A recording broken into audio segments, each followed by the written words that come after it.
जय हिंद दोस्तों, वंदे मातरम। चाइना, जहाँ पे कि कम्युनिस्ट गवर्नमेंट है, वो अक्सर कुछ ऐसी नीतियाँ अपने देश में ही अपनाते हैं जिन नीतियों को लेकर वो ही अपने देश के लोगों के निशाने पर आ जाते हैं। हालांकि क्योंकि वहाँ पर कम्युनिस्ट गवर्नमेंट है, इसीलिए वहाँ के लोग इन बातों का खुलकर विरोध नहीं कर पाते और फिर चीज़ें बद से बदतर होती जाती हैं। हालांकि इन चीज़ों को अगर हम लोग प्रत्यक्ष तौर पर समझने की कोशिश करें तो कहीं ना कहीं ये चीज़ें खराब ही दिखती हैं।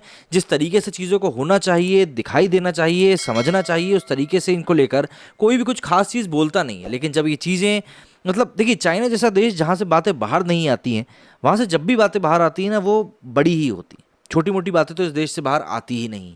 और ऐसे में अब ये बात समझ में आ रही है कि इन्होंने एक बार फिर से अपने देश के नागरिकों को पैसों का प्रलोभन दिया है किसी जानकारी के बदले में।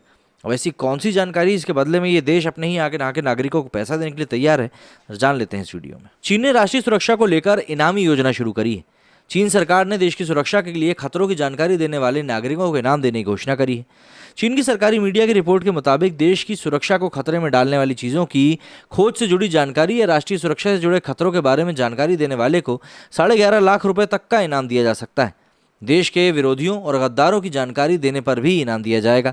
अब जाहिर सी बात है, ये तो एक बहुत बड़ी योजना ही दिखाई पड़ रही है। जैसे कि विदेशी खुफिया एजेंसियों के खतरे से निपटने के लिए इनामी योजना की घोषणा करी गई है।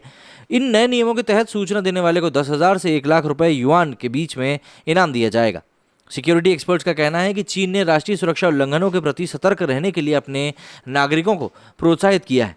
इसमें बच्चों को भी संभावित खतरों की तलाश में रहना सिखाया जा सकता है। दरअसल चीन राष्ट्रीय सुरक्षा के नाम पर लोगों को एकजुट रखना चाहता है, क्योंकि अभी चीन में जिस तरह का माहौल चल रहा है, इस माहौल में देखिए जो चाइना की जो कम्युनिस्ट गवर्नमेंट है, कहीं ना कहीं अब उसकी नीतियों के खिलाफ आवाज़ उठना शुरू हो चुकी है। मतलब लोगों के बीच में एक अनरेस्ट आने लगा है। और अगर हम अरब स्प्रिंग की बात करें तो उस समय भी यही हुआ था। कई सारे देशों में तख्ता पलट देखा गया था। मतलब वहाँ पे जो तानाशाह थे उनको अपनी कुर्सी गंवानी पड़ी थी। अब शी जिनपिंग भले ही ये कहते हो कि वहाँ पर पार्टी का राज है, लेकिन वहाँ पर कम्युनिस्ट गवर्नमेंट जिस तरीके से राज करती है वो किसी तानाशाही से कम नहीं है। मतलब लोगों को वहाँ पर आज़ाद होकर भी आज़ाद रहने की आज़ादी नहीं है। तो ऐसे में लोगों की वहाँ पर जो आवाज़ है वो ज़्यादा कदा बुलंद होती ही रहती है।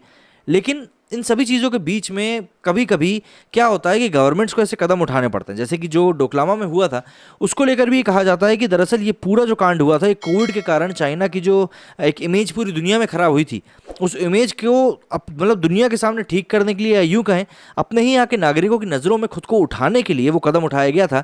क्योंकि देखिए, आप खुद देखिए, आप अपने देश के नेताओं की जब आलोचना करते रहते हैं और उस समय कुछ ऐसी बात हो जाती है कि आपके देश की संप्रभुता के ऊपर उंगली उठ जाती है, तो आप सब एकजुट होकर अपने देश के प्रति सम्मान से देखने लगते हैं और सरकार को सपोर्ट करना चाहते हैं, क्योंकि बाहर से कोई आपके देश पर हमला कर रहा है। ठीक ऐसा ही चीन ने भी किया। चीन ने बैठे बैठा भारत को अपना दुश्मन दिखा दिया और वहाँ की पब्लिक को ये भरोसा दिलाया कि देखिए, हम तो कुछ नहीं कर रहे हैं, लेकिन जो भारत है वो लगातार इस तरह की हरकतें कर रहा है जिससे कि चीन को खतरा पैदा हो रहा है। इससे हुआ कुछ नहीं, चीन के लोग एकजुट हो गए और जो सरकार के खिलाफ आवाज़ें थोड़ी बहुत उठना शुरू हुई थी, वो आवाज़ें अपने आप ही दब गईं। ये बहुत ही सही टैक्टिकल नीति है जो कि चाइना बार बार अपनाता है, चाहे वो कर्ज देने वाली नीति हो, मतलब वो जो रोड इनिशिएटिव इनका चल रहा है वो वाली नीति हो।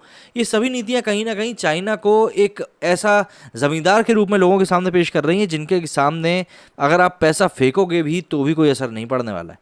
मेरे स्टूडियो में फिलहाल इतना ही। जय हिंद, जय भारत।